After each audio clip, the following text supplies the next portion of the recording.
Hey everyone, welcome. Today, we're going to deconstruct a real powerhouse of the Indian economy, solar industries. This analysis is based on a fantastic deep dive report from Web Cornucopia Finance. And believe me, this is a company that, well, it literally moves mountains. To really get a handle on just how powerful they are, we have to start with just one number. So, check this out. Just this one figure, 60% plus. Any ideas? Take a guess. What do you think this represents? It's a pretty staggering number, and honestly, it's the key to understanding this entire company. Yeah, that's right. Solar Industries has a grip on over 60% of the entire commercial explosives market in India. Look, we're not just talking about a big fish in a big pond here. For all practical purposes, this company is the pond. That's a level of market control that you almost never see. So that begs the question, right? How on earth do they do it? How do you maintain that kind of insane grip on a market? Well, the answer lies in the competitive fortress they've built around their business. And what's so powerful here is how all of these points just reinforce each other. I mean, think about it. You can't just wake up one morning and decide, hey, I'm going to start an explosives company. There are massive regulatory and safety hurdles. Solar Industries has the technical know-how, they had the distribution network across the entire country, and the kind of customer relationships that you only get from decades of being the leader. They even control their own raw material supply. That's what backward integration means, which protects them from price shocks. It's a classic, textbook example of a powerful business moat. And that fortress, it's not just sitting there defending. It's actively powering three massive engines of growth. First, as India's mining sector for coal and other minerals expands, they need more explosives. Simple as that. Second, as the country builds out massive infrastructure like highways and metros, you got to blast through rock. And third, you've got a rapidly growing defense sector that relies on them for everything from basic ammunition to sophisticated warheads.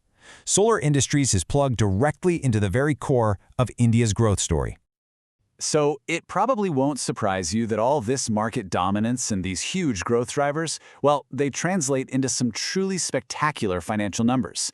Let's take a look at what the report highlights. First up, return on equity, clocking in at 27.2%. So what does that even mean? Well, to put it simply, for every single dollar of shareholder money in the company, it's generating over 27 cents in profit. That is an absolutely outstanding level of profitability. It just screams efficiency. But it's not just about being profitable right now. It's about growth. And man, have they grown. Over the last 5 years, their sales have compounded at an annual rate of 24.2%. This isn't some one-off good year. We're talking about sustained, high-speed growth year after year. That's incredibly hard to do. And if you thought that was impressive, get this. Their profits have grown even faster, at an unbelievable 35.8% annually over that same 5-year period. That shows you that as they're getting bigger, they're also getting more efficient and more profitable. That is just phenomenal performance. Okay, let's just pause for a second. We've got a dominant market leader, a huge competitive moat, it's plugged into massive growth sectors, and the financial performance is just jaw-dropping. It sounds like the absolute perfect investment, doesn't it? So, what's the catch? There's always a catch. And here it is, the price-to-earnings ratio. Solar Industries is trading at 32.5 times its earnings. The industry average, more like 22.5. What this tells us is pretty simple, really. The secret's out. The market knows this is a fantastic company, and boy, has it priced it that way. You have to pay a pretty hefty premium to own a piece of this business. And this is where understanding valuation is just so important. A high PE ratio, a high valuation, it isn't automatically a bad thing. It just means the market has baked in some huge expectations for future growth. The company has to keep knocking it out of the park just to justify the price it's trading at today. Okay, so this all leads us to the final verdict from the Web Cornucopia report.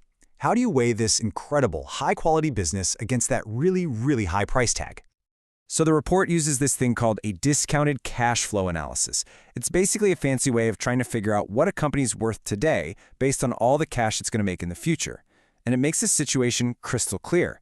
The analyst's base case, the most likely fair value, is around 7,200 rupees. But as you can see, the current price is already way above that, over 8,200. This suggests the market is already pricing in some of that super optimistic bull case scenario. This table right here, it pretty much tells the whole story in one shot. I mean, look at these scores. Financial health, Boom, 8.7. Growth prospects, 8.6. Competitive position, 8.4. Awesome, right? And then, bam, you hit valuation, 5.2. It's a tale of excellence across the board that's being held back by a very, very expensive price tag. So it all boils down to this, a final proficient score of 7.8 out of 10. And that really captures the dilemma perfectly. This is a fantastic, proficiently run business that is, right now, priced for absolute perfection. There is very, very little room for any mistakes. Which leads us to the final recommendation from the analyst, a hold. Now, this isn't a signal to run out and sell, not at all. But it's not a screaming buy either. It basically means if you're a patient long-term investor who already owns it, hey, it's a great company to keep holding. But for someone new looking to get in, it might be smart to wait for a more attractive price. And that really leaves us with the million-dollar question, doesn't it? You know, the legendary investors always say it's better to buy a wonderful company at a fair price than a fair company at a wonderful price. The challenge here is that you're being asked to buy a wonderful company at a very, very full price. So is paying that premium for a high-quality fortress a risk you're willing to take? Well, that's a question every investor has to answer for themselves.